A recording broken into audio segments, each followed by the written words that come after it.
Arizona Science is supported by Research Corporation for Science Advancement. For AZPM, I'm Tim Swindle, Director of the University of Arizona Space Institute, and this is Arizona Science. Joining me today is Kathleen Walker, who is an Extension faculty member in the Department of Entomology at the University of Arizona and is leading the Great Arizona Tick Check. Welcome, Kathleen. Hi, it's nice to be here. You've been asking people around the state to send you ticks that they find. Are people sending you ticks? They are. We just officially opened the Tick Check last month, and it's been a really impressive and slightly disturbing response that the ticks are already so active. But yeah, I've gotten over 20 samples submitted from around the state, and also some people from out of state are sending samples. It's the Great Arizona Tick Check. Just want to remind people that it's for Arizona only. Arizona has everything from high elevation sky islands to the deserts with sand dunes. Where are ticks mostly found? Well, that's part of what we're trying to figure out right now. The main thing that we know is that the brown dog tick is found probably throughout the state, usually where there are dogs.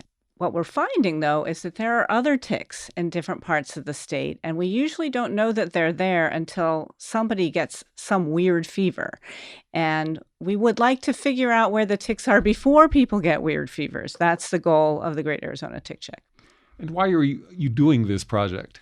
Unlike the East Coast, where there's been this big explosion of Lyme disease and a lot of research trying to understand what's happening with the ticks, Arizona has been kind of a quiet place in terms of tick-borne diseases until the beginning of the 21st century, when there was an outbreak of Rocky Mountain spotted fever, which is usually vectored by a different group of ticks, the dermacentered ticks, but it was being vectored by the brown dog tick. And this is something that in the United States we didn't know happened.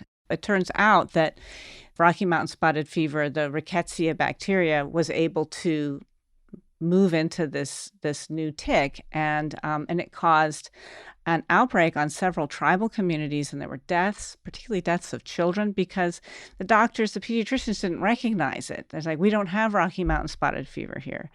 And that is the worst way to discover a change in vector-borne disease dynamics in your state. Is, people are ill and they fail to get life-saving treatment because that disease isn't here.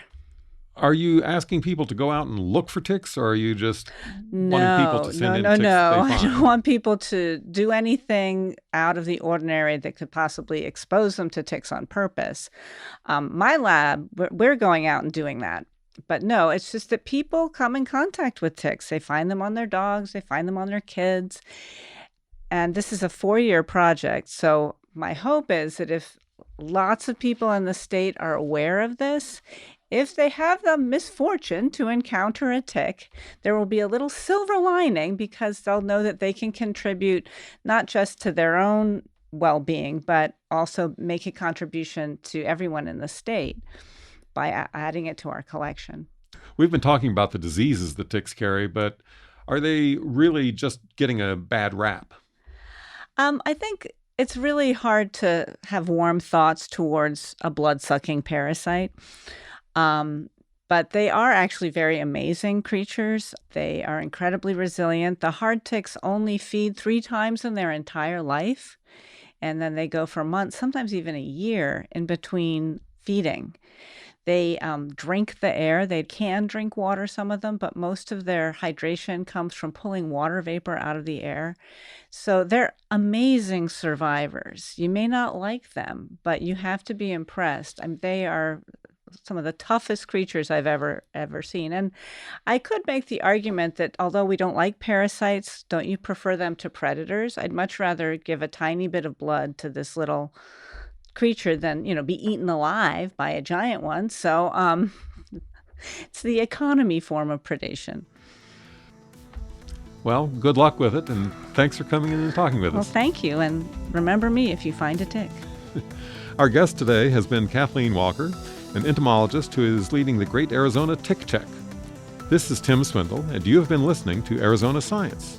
You can also listen to this and other Arizona Science segments by going to the AZPM website at azpm.org.